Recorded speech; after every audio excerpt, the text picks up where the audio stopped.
Es el primero en una serie de seminarios que hemos organizado sobre resistencia y activismo. Perdón, es que no estaba captando la primera parte.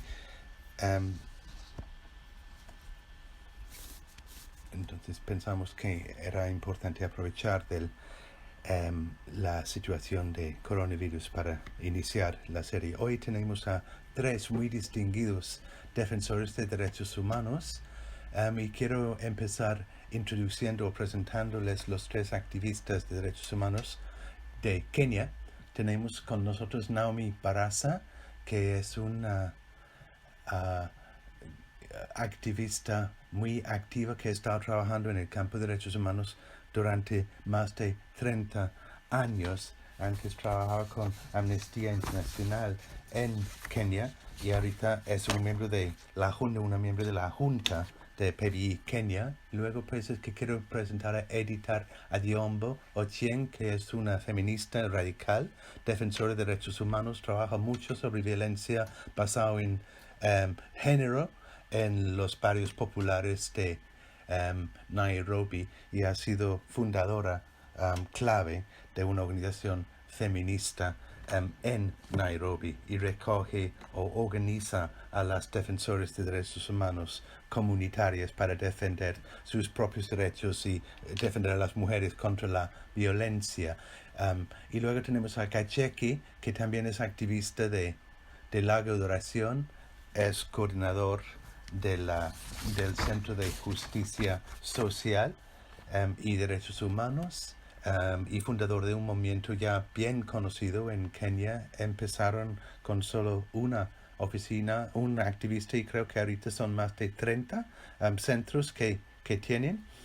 Entonces, dentro de un momento les voy a dar un poco de espacio para que narren la situación en Kenia y en particular sobre los impactos del contexto de Corona-19 sobre la situación en que trabajan en los barrios populares, en las áreas donde los niveles de pobreza son muy extremos, donde no hay acceso fácil al agua, a la sanitación, al sistema de salud, y donde quizás muchas de las personas pues es que no existen las condiciones para poder sobrevivir o incluso establecer el proceso de cierre de emergencia, porque están obligados a salir de sus casas para poder sobrevivir.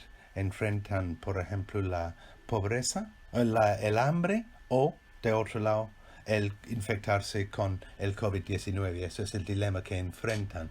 Entonces vamos a escuchar de estos aspectos, pero más fundamentalmente vamos a escuchar acerca de cómo los activistas y las activistas de derechos humanos siguen trabajando, enfrentan esos retos actuales, cómo apoyan a comunidades que ya son muy marginalizadas y comunidades que no reciben asistencia gubernamental, que nunca han recibido y que no reciben asistencia gubernamental. Entonces es por eso que es tan importante escuchar más acerca del papel que juegan y por qué están obligados a jugar el papel que juegan y qué son los retos que enfrentan. Entonces, sin más reparos, vamos a empezar quizás con Naomi Barasa. Si nos puedes explicar un poco mejor cómo es vivir en los barrios marginales. Ella se crió en los barrios marginales de Nairobi, pero trabajó en diferentes comunidades pobres, marginalizadas en Nairobi. Y ha trabajado en autoevaluaciones de muchas comunidades urbanas y sería muy interesante para nosotros entender cómo es trabajar en los barrios marginales. Bueno, muchas gracias, Susie. Hola a todos y a todas. Es un placer estar contigo. Es muy emocionante tener esa oportunidad y me siento realmente muy honrada de tener esa oportunidad de hablar con un público bastante amplio, muy variado, sobre estas temáticas. Brevemente, permítanme dar retratar las comunidades marginadas de Nairobi. Voy a hablar sobre todo de la situación de los barrios populares en Nairobi. Va a ser mi enfoque principal. Tenemos otras ciudades también, pero me voy a enfocar en Nairobi. Durante el día, Nairobi tiene una población de 7 millones de personas y de noche 4 millones. Entonces son 4 millones de personas que viven en Nairobi y 60% de la población vive en asentamientos informales y en barrios populares. Estos se caracterizan por pues varias manifestaciones de desigualdad, incluyendo que son más particularmente importantes, son vivienda inadecuada, infrahumana, con una falta de necesidades básicas esenciales, muy seria, una falta específicamente de agua potable y alcantarillado, y usualmente el suministro de agua, el alcantarillado, el acueducto es privado, un servicio privado, y las cuotas paga hasta 20 veces más de lo que pagan los ricos. Eso es lo que nos dice las investigaciones. No hay infraestructura, no hay espacios públicos, no hay centros de salud públicos. Niveles de alfabetismo son muy bajos, digamos 1% de la población es alfabetizado, muy altos niveles de desempleo, 80% hasta arriba, niveles muy altos de inseguridad, en general con atropellos cometidos por las fuerzas de seguridad. Se escucha mucho de la violencia policial contra la población. Tenemos muy altos niveles de mortalidad, especialmente para niños y para mujeres embarazadas. El sobrevivimiento en los barrios populares pues depende de una economía de subsistencia. La gente tiene que ganar el día que van a comer ese día. Hay un hostigamiento muy fuerte en los barrios populares, áreas donde deberían de estar viviendo 450.000 personas, es que están viviendo hasta 1 millón. En estas zonas, en estas comunidades, casi no hay presencia gubernamental cuando llega a la provisión de servicios básicos. Entonces, el vínculo entre los servicios básicos y los habitantes de la población marginal, básicamente la presencia son instituciones estatales represivas y representaciones de defensores de derechos humanos. Entonces, por estas razones, la población es doblemente o triplemente vulnerable, porque ya son muy vulnerables a causa de la pobreza y la marginalización.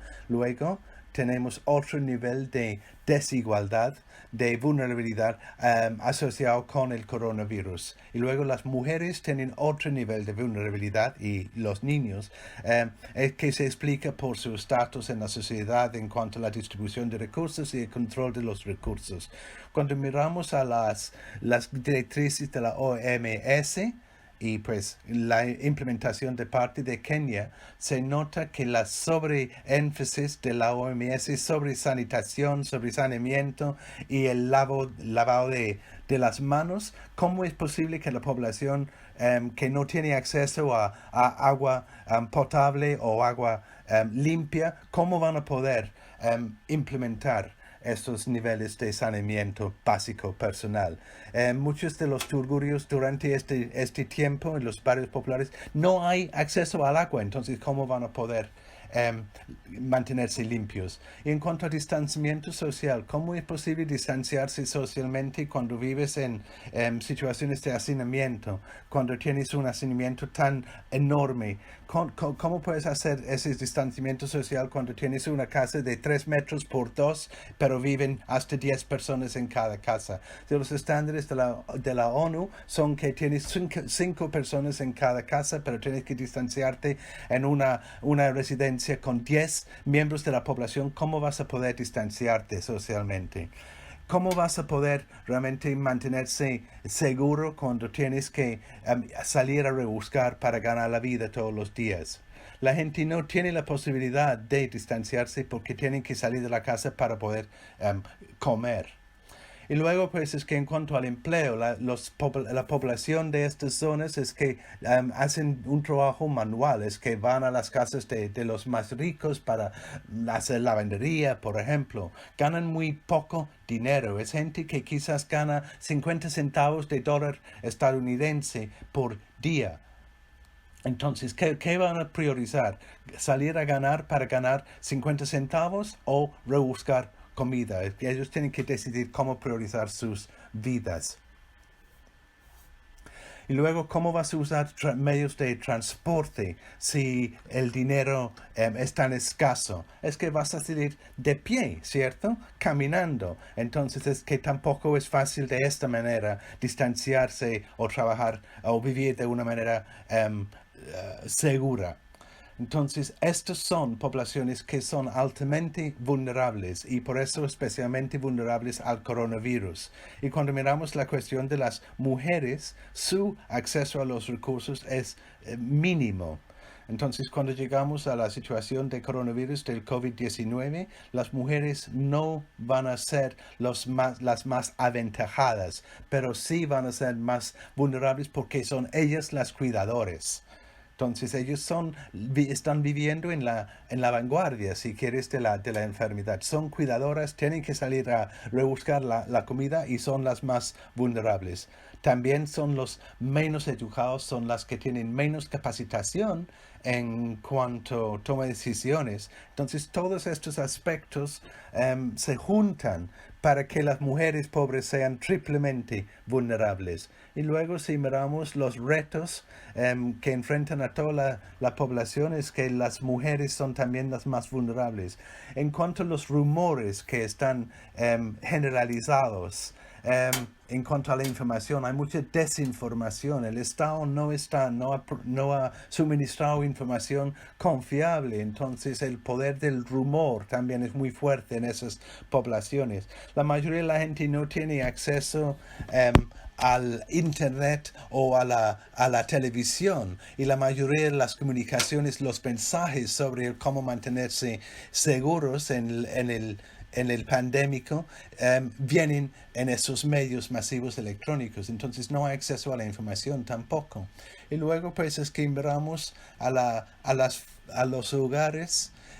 Una mujer, por ejemplo, un ejemplo era que una mujer pues es que terminaba calentando piedras en la esperanza de que esto mantendría salvos a sus familiares, a sus niños. Esas son las situaciones que están viviendo las personas.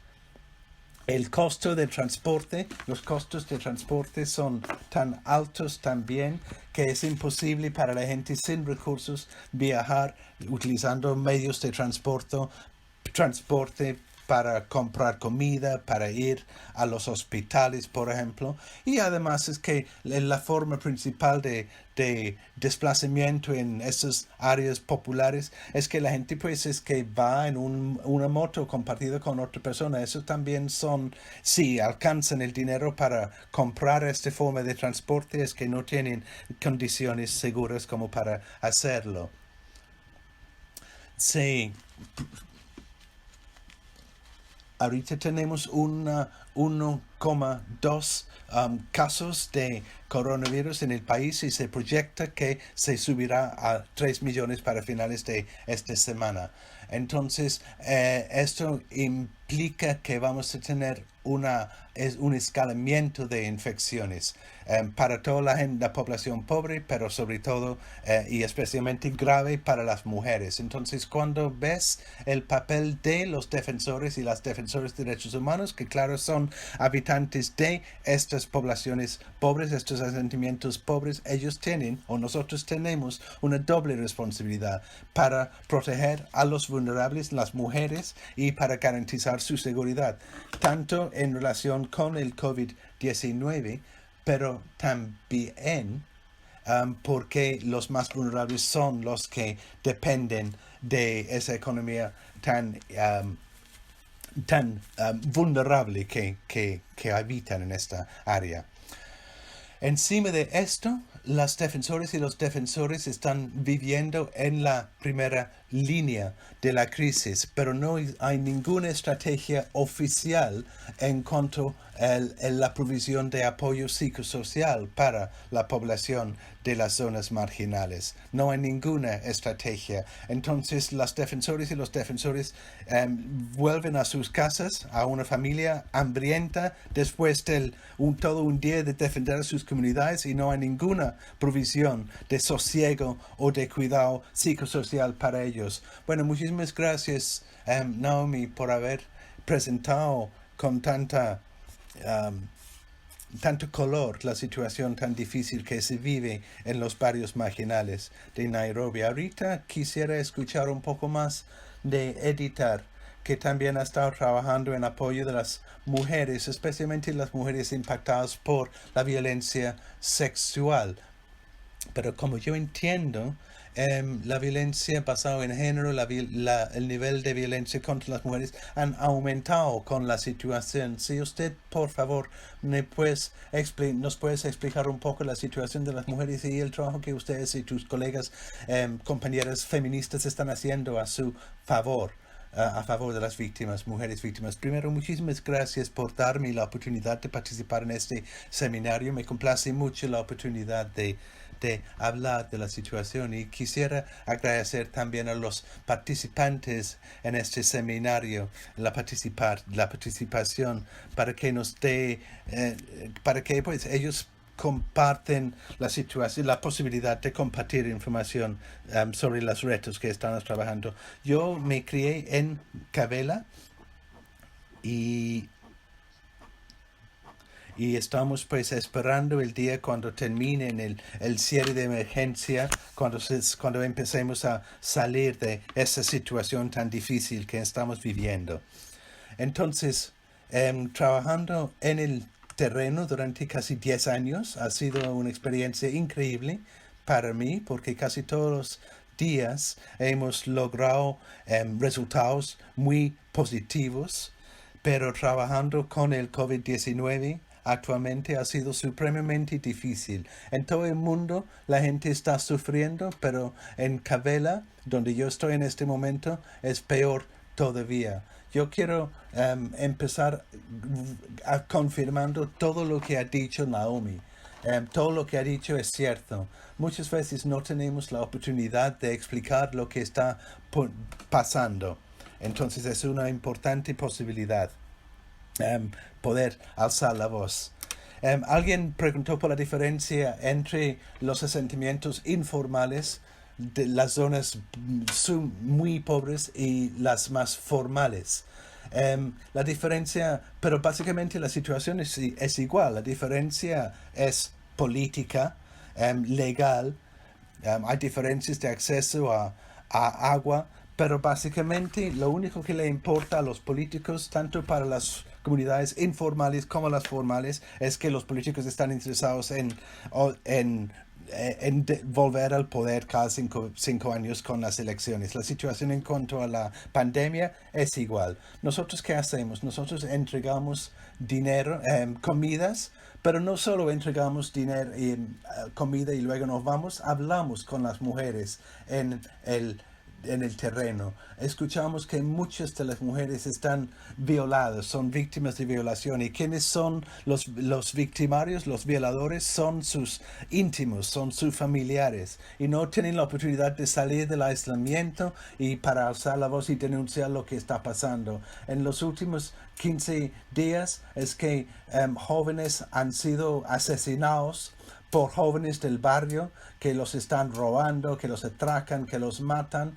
Pero en cuanto a las mujeres víctimas, es que yo estaba hablando, por ejemplo, con una mujer de 54 años, que ellos han narrado la terrible situación que viven en cuanto a víctimas de violencia.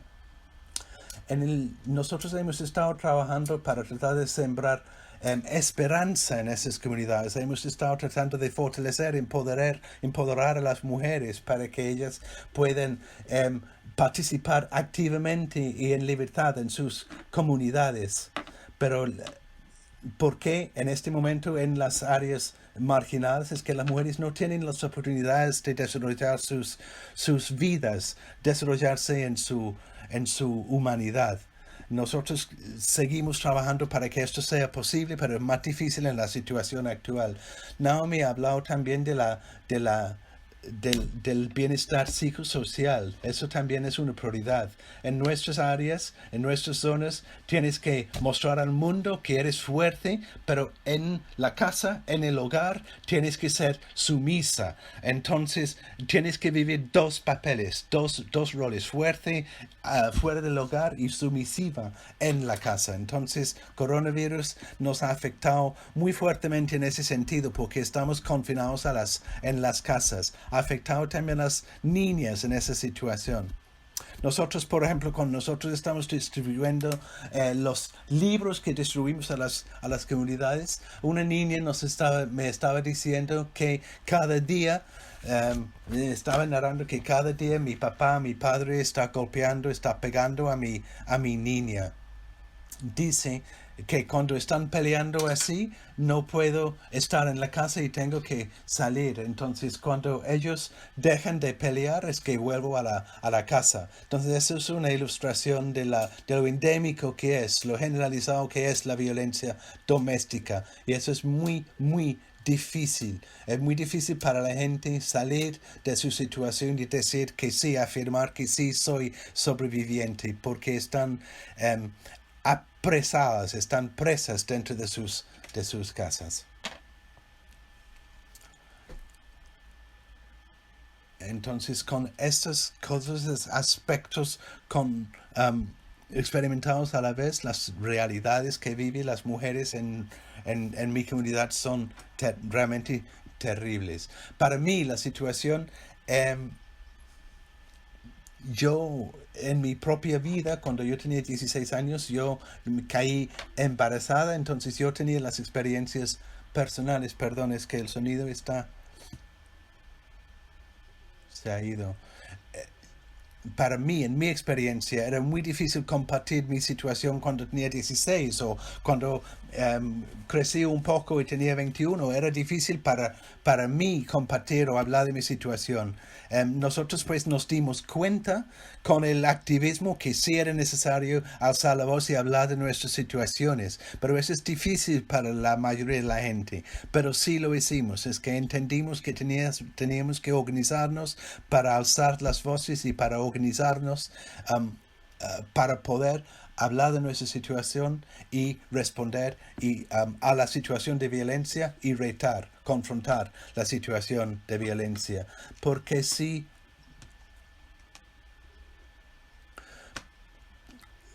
porque la realidad en las comunidades africanas es que si eres niña no tienes poder, es que tienes que someterte al poder y a los deseos del hombre, tienes que aguantarlo en silencio. Entonces nosotros lo que estamos haciendo un llamado al mundo para que entiendan nuestra situación y para que nos ayuden. No es fácil alzar la voz, hablar de la violencia basada en género, la violencia contra la mujer, pero es muy importante que lo hagamos. Entonces, muchísimas gracias por darme la oportunidad de hablar.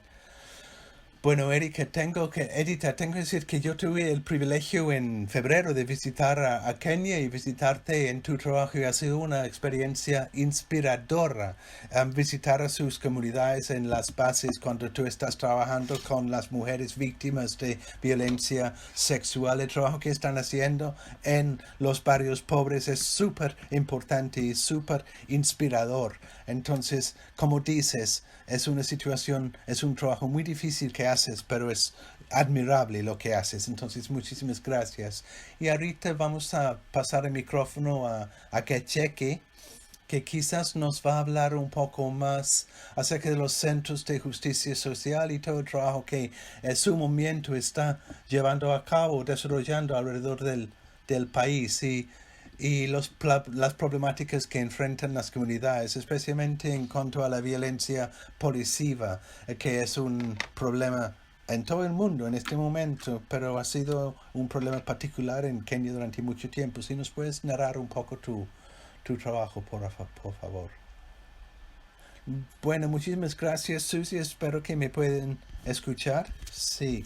Bueno, saludos a nuestro público, y muchísimas gracias por haber por participar en este seminario sobre resiliencia, esperanza y solidaridad. Yo soy Kacheki Gachini, soy coordinador del Centro de Justicia Social y estamos muy agradecidos la oportunidad de hablar en este webinar porque es una oportunidad de publicitar un poco más el trabajo que hacemos. Nosotros somos activistas en organización comunitaria y monitoreo y documentación de violaciones a los derechos humanos, tanto como Naomi y Editar también hacen. Ellas ya, mis colegas, mis compañeras ya han hablado de la situación tan difícil que se viven en los barrios marginales. Nosotros empezamos los centros de justicia social en el 2015 como intento de responder a la situación de derechos humanos en nuestros barrios. Es que muy agradecidos estábamos siempre con el acompañamiento de parte de PBI desde el comienzo y esto ha sido nuestra historia desde el comienzo.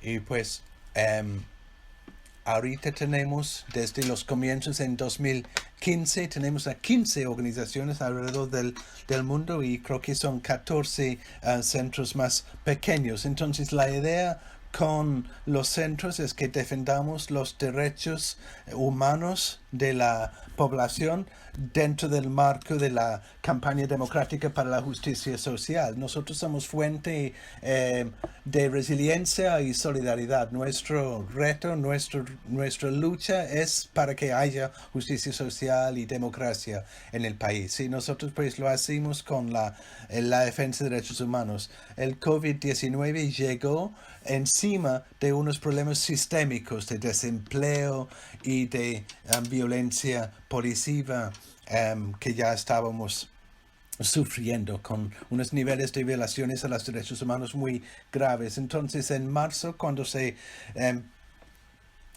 presentó el primer caso de COVID-19 en el país, hubo un reto muy grande. La única respuesta del gobierno era la imposición del cierre de emergencia con imposición, pero como se ha dicho es que la población no tiene condiciones como para realmente implementarlo y toda la economía de los pobres es muy inestable. Entonces estábamos diciendo a la gente pobre que tenía que encerrarse en sus casas, pero con esto implicaría que no tuvieran la oportunidad de ganar la vida. Entonces para la gente ha sido muy difícil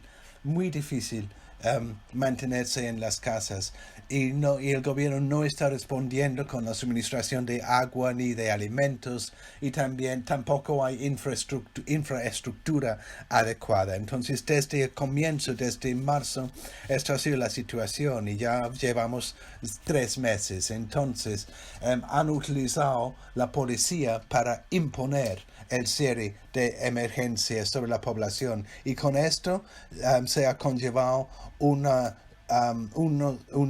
situación sistémica de abusos a los derechos humanos. Hemos documentado 18 personas asesinadas por la policía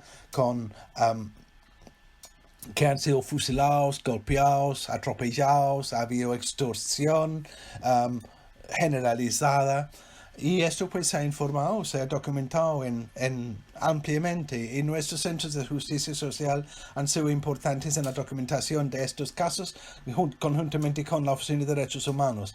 Hemos publicado varios informes mostrando lo generalizado de estos abusos a los derechos humanos. Entonces, estas son las situaciones que nos han afectado durante la crisis de COVID-19. Es una crisis grande porque no contamos con una estructura y una infraestructura de sanidad. Es muy difícil ofrecerle sanidad a la población, especialmente cuando las exigencias del COVID-19 sobre el sistema de salud son tan fuertes y el sistema es demasiado débil como para responder. Si antes del COVID-19 no hubo sistema de sanidad, como la mayoría de la gente no tenía asistencia médica, pues imagínense cómo es para la población que está en el cierre de seguridad, donde no hay pruebas, donde no hay respuesta a la persona que está enferma. Entonces imagínense cómo es para la población pobre en esa situación.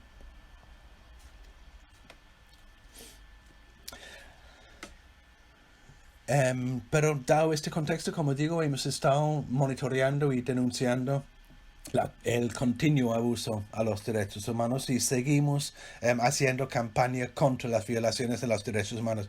Bueno, muchísimas gracias, Caché, que obviamente también varios de los retos en que enfrentan en los barrios populares son problemas estructurales, no son nuevos, no son creados por la pandemia, pero me imagino que la pandemia ha empeorado, exacerbado esos problemas. Y luego, claro que tenemos problemas únicos que sí son específicos a la pandemia. Entonces creo que es importante hacer quizás esa diferenciación, que hay factores subyacentes estructurales, pero encima hay dificultades conllevadas por el coronavirus. Ahorita pues quería pasar a Naomi y a que yo creo que Naomi ha estado trabajando con un grupo de organizadores de base comunitarios que han estado trabajando para tratar de mejorar, concientizar acerca de la situación de violencia contra la mujer. Y entiendo que están organizando una campaña sobre ese tema. Quizás podrías explicar un poco más todas esas iniciativas que están tomando para que no nos enfoquemos únicamente en los problemas, sino también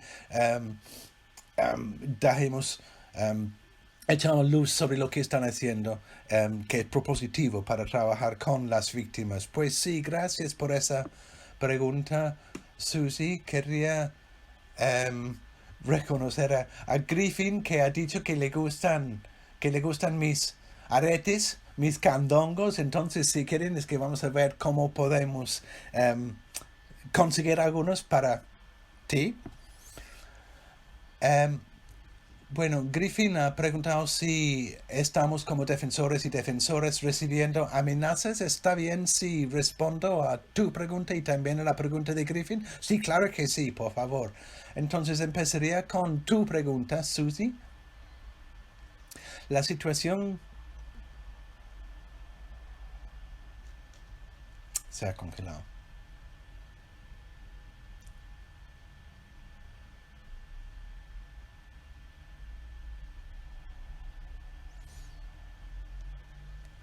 Mucha gente de la clase media está encerrada en sus hogares, en sus casas, porque tienen el lujo de poder comprar en línea, de transferir dinero, pues comprar cosas en línea, pero la gente en los barrios populares no tienen ese lujo. Entonces, de una manera u otra, tienen que salir o para vender, o para comprar, o para otras vueltas. Y especialmente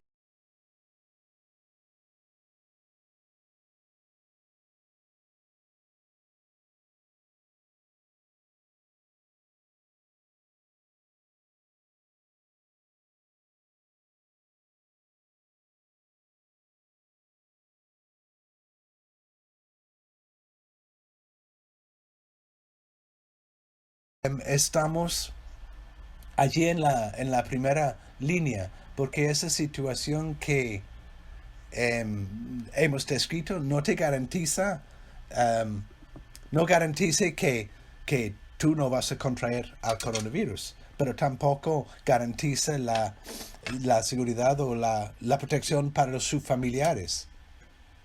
Bueno, yo ojalá pues tenga niveles efectivos de resistencia. Mientras las comunidades reconocen y están muy agradecidos, lo que estamos haciendo es que no hay remuneración financiera. Todos somos voluntarios. Gacheque es voluntario, editar es voluntaria, ¿cierto? Nosotros hacemos nuestro trabajo gratis. Mi trabajo es voluntario. Si quieres ver o pensar un poco en la recompensa por el trabajo, pues material no es. Pero en cuanto consciente de que estamos incluso mínimamente cambiando, afectando las vidas de la gente, la remuneración sí es enorme. Y yo sí, en ese sentido, sí voy veo esperanza, veo que los defensores y las defensoras están iluminando, están llevando una antorcha de esperanza consigo con su trabajo, porque la influencia, el impacto que tenemos los defensores y las defensoras sobre las comunidades son tan enormes que nosotros sí llevamos esperanza, sembramos resiliencia y esto es una recompensa, una remuneración tanto para nosotros como también para las comunidades. Un ejemplo, hace 3 semanas el gobierno desalojó una comunidad cerca de donde vivo yo, Cayubangue se llama. Desalojaron desalojó esa gente de la comunidad diciendo que era pues la zona donde se iba con construir un centro de alcantarillado.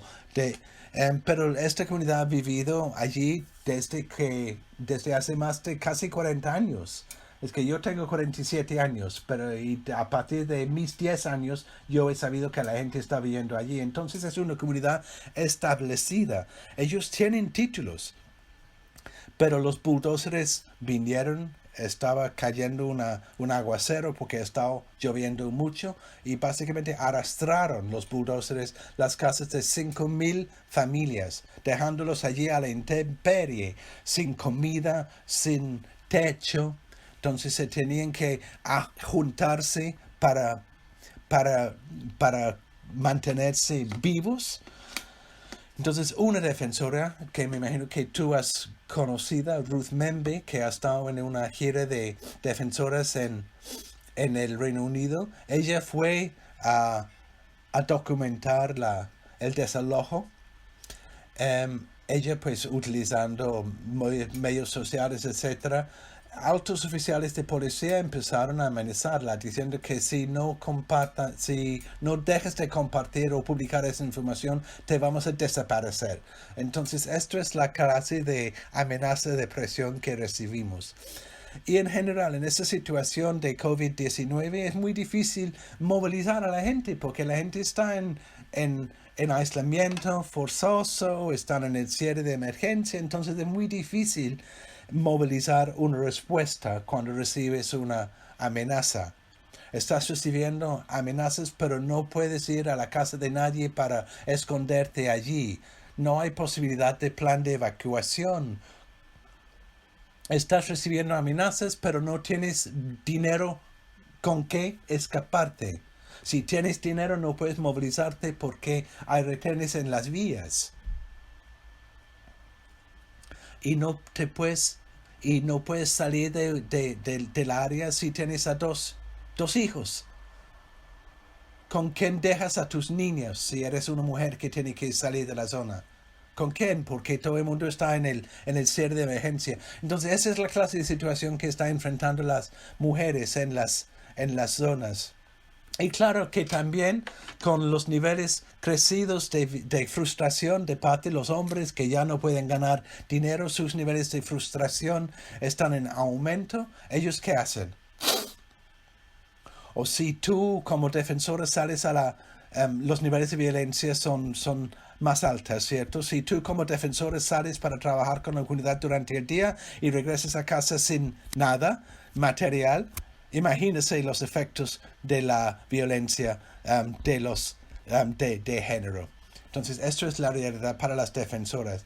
La policía está golpeando, atacando a las mujeres también. Si eres víctima de violencia de género y vas al hospital, pues los hospitales están sobrecogidos, no pueden responder la crisis de coronavirus, de COVID-19. Entonces no tienes respuesta médica, no tienes tratamiento médico si eres víctima de violencia basada en género tampoco. Esa es la clase de crisis que estamos enfrentando. Bueno, gracias por esa respuesta. Quizás puedes hablar un poco de las opiniones que tienen las defensores y los defensores acerca de la respuesta posible y potencial de la comunidad internacional, cómo les podría apoyar, cómo pueden solidarizarse con ustedes, la comunidad internacional. Bueno, gracias, Susie, por esa pregunta. Antes de empezar para responder directamente, quisiera hablar de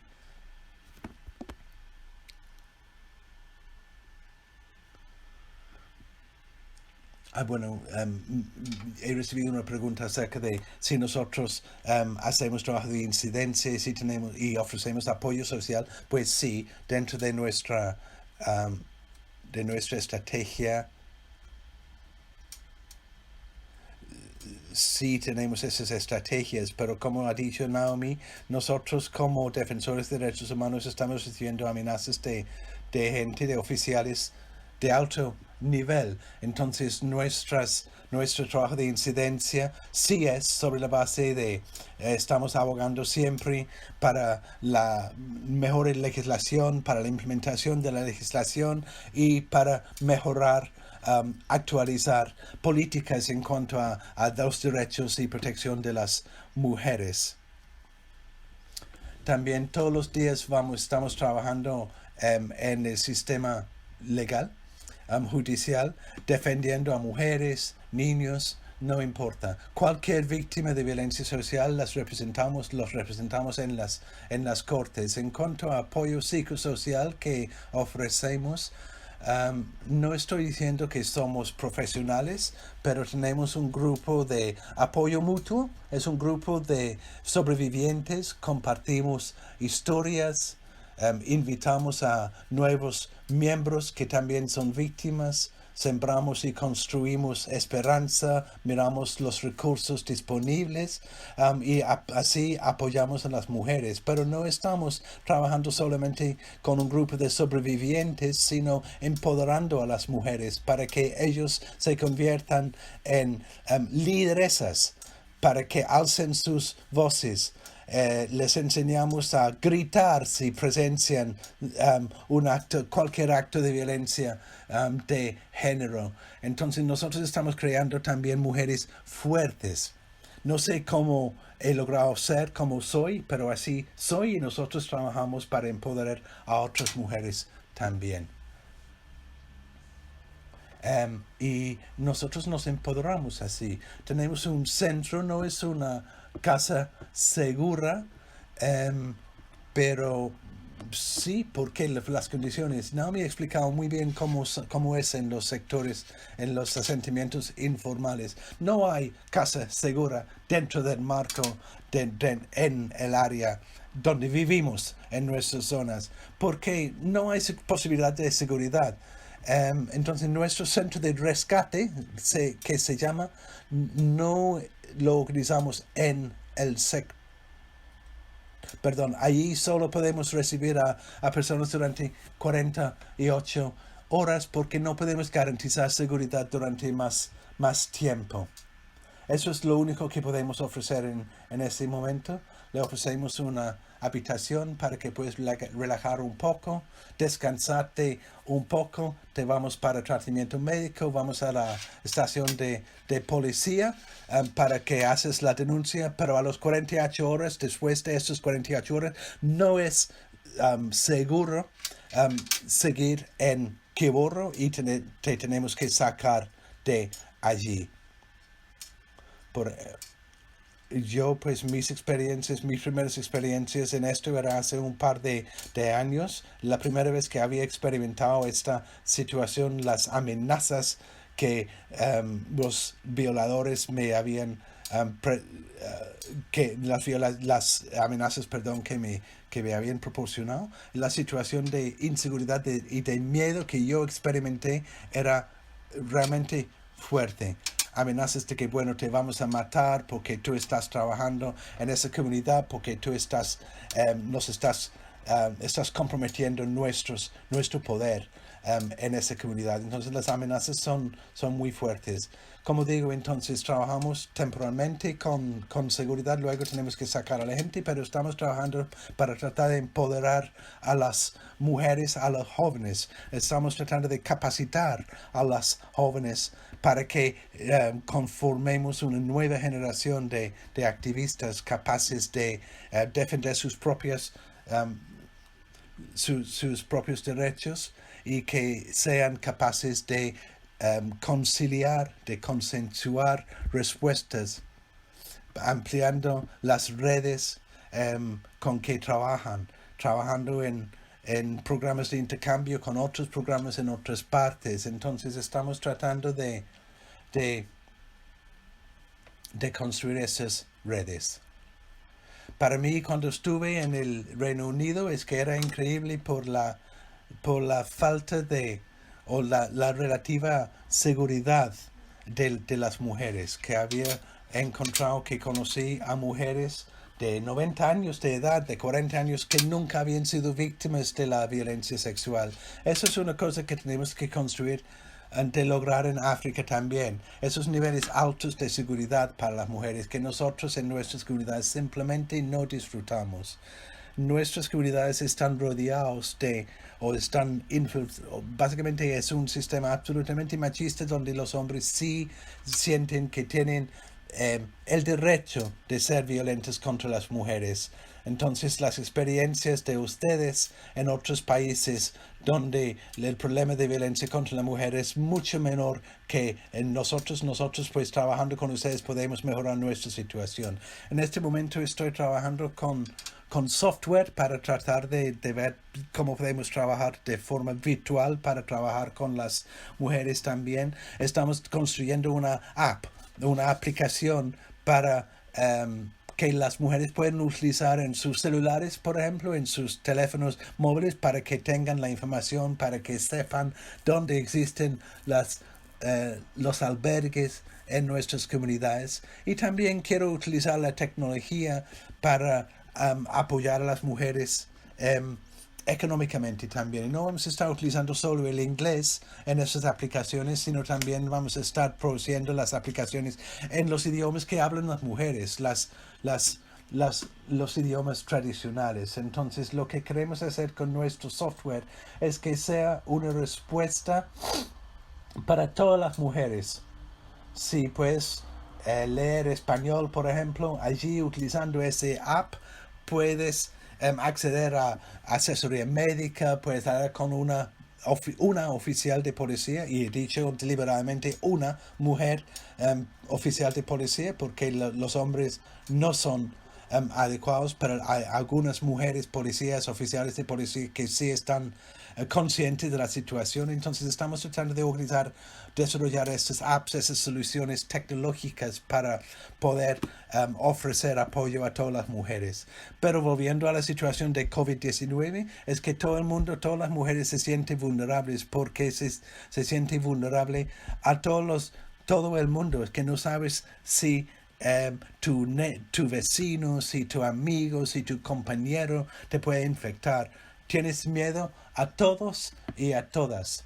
No quiero comparar la violencia sexual y pasado en general con el COVID-19, pero tienen parecidos. Y en general creo que la injusticia en cualquier rincón del mundo es injusticia en toda parte. La injusticia aquí es injusticia y por eso es un problema internacional. Entonces es muy importante que construyamos solidaridad internacional. Y no solo es problema de las mujeres, a los niños también los están abusando sexualmente. Están sodomizando a los niños también, ¿cierto? Entonces tenemos que desarrollar nuestras políticas en respuesta a la violación sexual. Tenemos que aprender de políticas internacionales, de las respuestas internacionales. Nosotros tenemos una constitución súper bonita, pero el problema es que no se implementa nuestra constitución. Y el problema nuestro es que vivimos en comunidades informales que se aprovechan políticamente de nuestra inseguridad. Los políticos están interesados en usarnos para su beneficio político, pero no para nuestro beneficio. Entonces, esto es el reto que estamos enfrentando. Pero yo estoy de la generación que está haciendo cosas que no era posible para mis abuelas. Estamos progresando. Muchísimas gracias. Bueno, Edith, muchas gracias. Esto ha sido muy interesante. Yo pues me sentí muy empoderada cuando yo visité a ustedes y me reuní con los hombres feministas y con las mujeres feministas. Entonces para mí era muy impactante ver presenciar lo que han logrado, sobre no menos con el trabajo con hombres que están desarrollando allí. Entonces esto ha sido muy inspiradora. Solo nos quedan 10 minutos, entonces quisiera pedirle a Cacheque que, bueno, porque obviamente nosotros como PBI sabemos, porque hemos estado trabajando con defensores sociales y con los centros de justicia social desde hace varios años y conocemos todo el trabajo importante que están haciendo, están documentando casos, están tratando de justicializar a los violadores.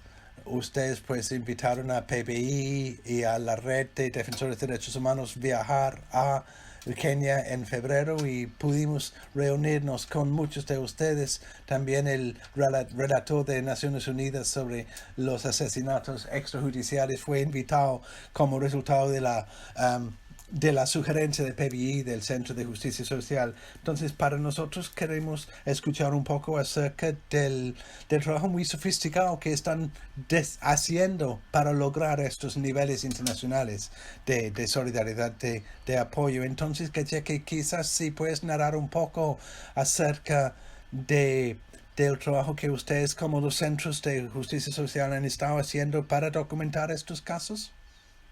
Y quizás pues hablar un poco de los proyectos específicos.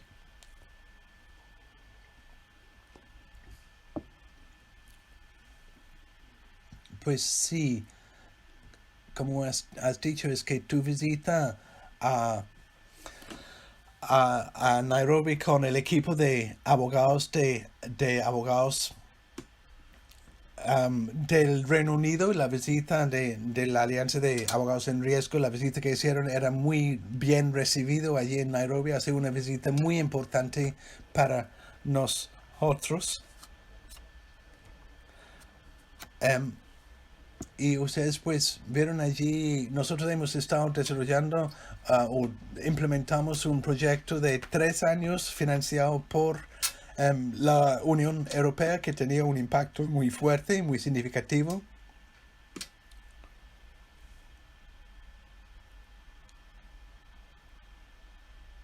Se ha ido bueno, trabajando con comunidades y con defensores de derechos humanos, nosotros que nos posibilitó establecer diferentes centros de justicia social.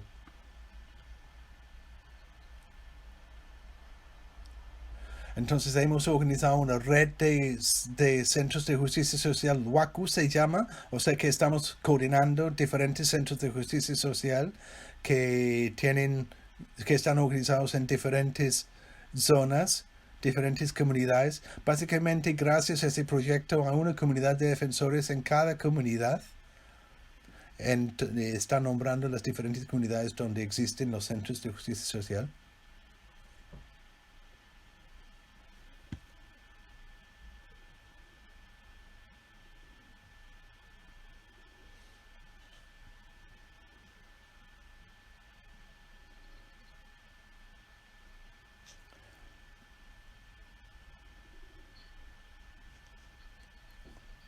Pues sí, parece que hemos perdido a Gacheque, por lo menos el sonido.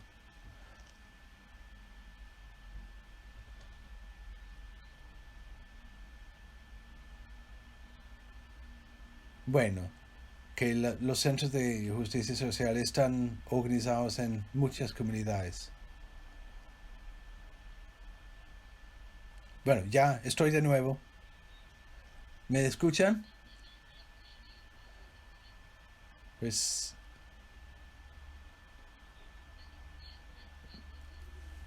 bueno, parece que nos lo podemos escuchar un poco mejor ahorita.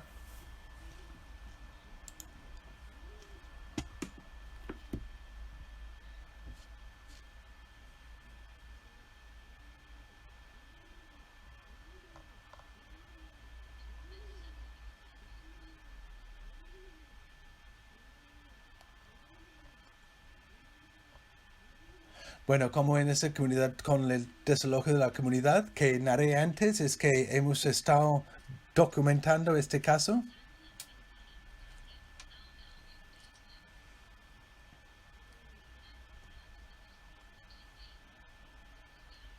Bueno, como solo nos quedan 5 minutos, Susie está explicando.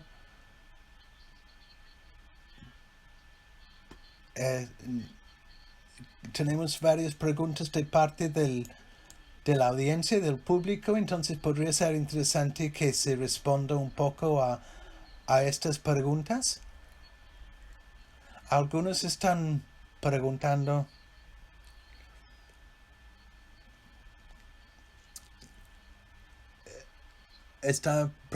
por el reconocimiento de parte de la ONU al derecho al agua potable y al saneamiento. ¿Cómo podrían cumplir con esos derechos, piensas, esos derechos? ¿Cómo podríamos trabajar para que ese mandato de la ONU se implemente en Nairobi? El acceso al agua potable, al alcantarillado, a sanidad, etcétera, saneamiento, etcétera. Eso sería una pregunta. Y la segunda es que has estado hablando de organizaciones comunitarias y también de organizaciones de fe. Y sería interesante saber si estas son organizaciones que tienen fuertes raíces en las comunidades o no. Y quizás para preguntar si ha habido intervenciones efectivas de parte de organizaciones internacionales que han ayudado a los y las defensores. Entonces, un minuto quizás, como estos son temas muy importantes, si puedes hablar un minuto sobre el tema que te pique el interés, a ver si puedes responder un poco a esas preguntas. Eso es. Bueno, recientemente publicamos un informe con el Grupo de Trabajo sobre Derechos Humanos y con la ONU, y nosotros hemos estado trabajando con el Grupo de la ONU, recomendando la importancia del suministro de agua potable y del sistema de alcantarillado. Hemos presentado nuestras recomendaciones a las autoridades. Entonces, estamos esperando una respuesta, pero se está aplicando mucha presión trabajando con la Oficina de Derechos Humanos de la ONU. No, o sea que hemos estado trabajando con ellos en aras de la estrategia de mejorar el suministro de agua. Se ha aplicado bastante presión, pero también estamos aplicando presión para que el gobierno utilice los préstamos, los dineros que recibe del FMI y del Banco Mundial, efectivamente que lo gaste en lo que deberían de gastarlo. En cuanto a las organizaciones basadas en la fe y la comunidad, comunitarias, sí estamos trabajando con ellos para tratar de lograr que responda el gobierno por sus responsabilidades, que haya rendición de cuentas. En cuanto a las organizaciones internacionales, sí estamos recibiendo bastante apoyo de organizaciones internacionales como PBI, Amnistía Internacional y otros. Lo que estamos buscando es que haya más contacto, más apoyo a las organizaciones de base, provenientes de las organizaciones internacionales, con un enfoque particular en cuestiones de género, de violencia basada en género, de solidaridad con nuestras luchas. Esto sería más trabajo, más apoyo sería importante en esas áreas. Otras respuestas o reacciones de parte de Editar o Naomi, pues Naomi quizás añadiría un poco más de información. Yo pienso que 3 preguntas que tenemos aquí. Alguien preguntó por la solidaridad que podríamos ofrecer en ese contexto del cierre de emergencia, y Guy Beringer ha preguntado por la contribución que pueden hacer las organizaciones. Entonces son 2 fases, creo yo. Primera fase sería la fase de crisis en que estamos viviendo, y la segunda parte de la respuesta sería en la nueva normalidad después de Corona. Pero en esta situación actual de COVID-19, el apoyo psicosocial es crítico,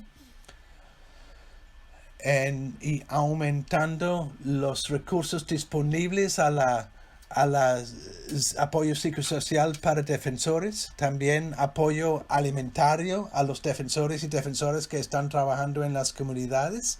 y también aumentando la financiación para el caso de litigación. Por ejemplo, si nos tenemos que desplazar muy rápidamente en situación de emergencia, nosotros actualmente no tenemos los recursos porque la situación es tan grave. O sea que esa es la fase 1. En cuanto al apoyo de larga duración, estaríamos también hablando de apoyo psicosocial para el bienestar psicosocial para los defensores y defensoras, y segundo, para aumentar la capacidad de incidencia, sobre todo especialmente para la gente que está viviendo fuera de Nairobi. Eso es crítico.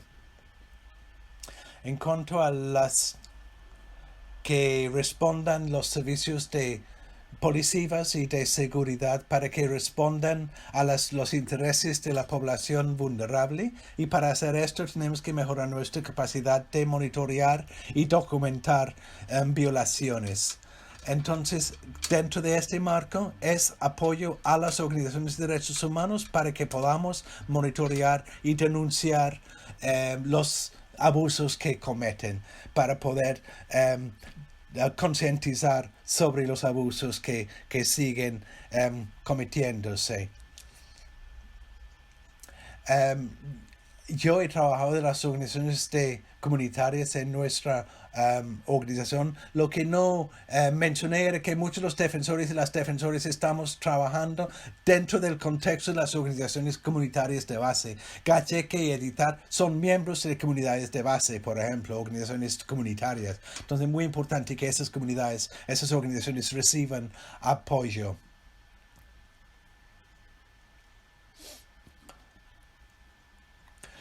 Pero a pesar del importante trabajo que estamos haciendo, es que las organizaciones comunitarias son fundamentales porque las instituciones no llegan a las comunidades más marginales.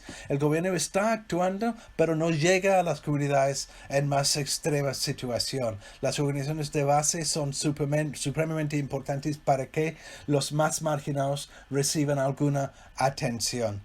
Entonces, si miramos los dineros del Banco Mundial que recibe el gobierno de Kenia, pues sí, recibe bastante dinero, pero no llega a la base, no llega a los barrios marginales. Es muy importante que haya un proceso real de monitoreo de las transferencias internacionales que están recibidos por el gobierno. Hay que rastrear la cadena de esos dineros internacionales que llegan a manos del gobierno. Pues también yo creo que tenemos que enfatizar también la comunicación a nivel local para que realmente haya la posibilidad de comunicación a nivel de base y entre las diferentes comunidades de base. Y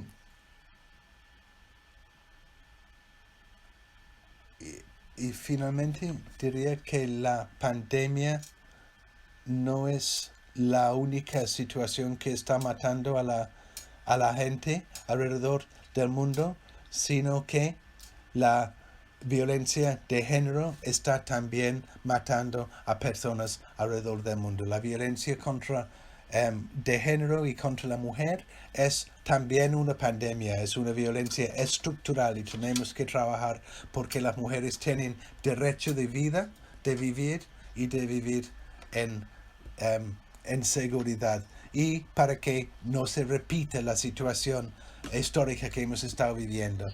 Muchísimas gracias, me siento muy privilegiada el haber podido participar en este evento. No tengo más que decir en este momento. Bueno, muchísimas gracias a todos y todas las participantes. Es que para mí ha sido un placer, una inspiración conocerlos.